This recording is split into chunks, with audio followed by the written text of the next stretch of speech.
Do you feel safe in your house? Does your house have secure doors and windows? Do you trust your neighbors, if you even have any? I ask these questions, but I already know the answers. I know so much about you. I know how you tick. I know how you talk. I know what makes you happy. I know what makes you angry. And I know what makes you afraid. I've been watching you since you were just a young one. My, how you've grown. You used to be afraid when you were just a little one. You hated going to sleep unless your nightlight was on. No matter, I would just hide in the shadows that your bright wall cast. I am quiet. I am still. Oops, was that creak on the wall a bit loud? Just blame it on the house settling or mice and fall asleep. You got older, started believing less and less in me. You always had a scientific answer for the creaks and the warps. They were the pipes and the air conditioning. That's perfect, okay with me. I don't gain or lose power due to you believing in me. Your fears were still so easily to exploit. I know how much you hate spiders. Here's a nightmare about them. I know that test tomorrow is stressing you out as well. Here's a dream about that too.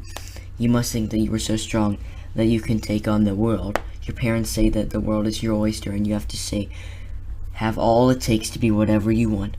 All I see is just another sack of meat that fears the unknown. I know, because I am the unknown. You may find yourself to have a night in which you are reminded of my ultimate and my infinite power. The power that you will never fully understand. The power that you will never reach.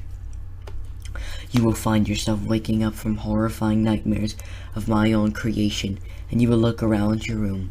I will still be watching, staring at you, waiting to finally meet you. You may fall asleep again. I creep closer, bringing the darkness and the shadow closer with me. I will start at your feet. You wake up again and I crouch underneath the bed. You may feel that the room is gotten darker and more enclosed. Don't mind that, just go back to sleep. As you fall to sleep again, I resume by going underneath the blankets that you call to protect you. The protection that you normally feel from wrapping yourself in those each will soon become your everlasting prison.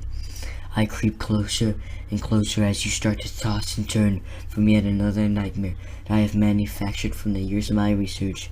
However, I have made sure that you would not wake up. Not quite yet. I slither all the way to the edge of the blankets.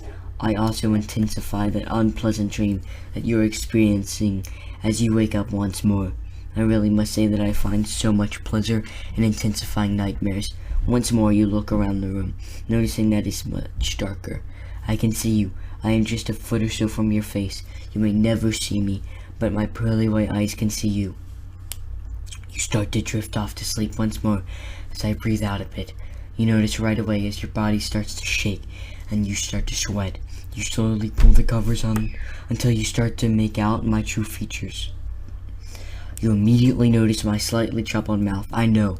I tried to clean them a bit before my grand entrance, but a few stitches to hold my mouth together may have fought loose a bit as I creeped up to you.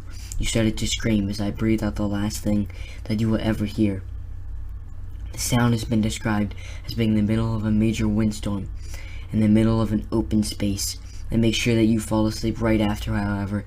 Sometimes you might just faint. That saves me time.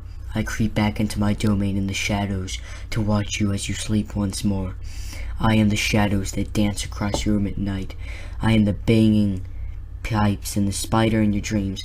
I am the wind that feels a bit close for comfort. I am the ultimate fear, for you will always hear me cry as long as you live in the stuff that you call home. I am the tormentor of those who refuse to abide my rule. I am the Ombra.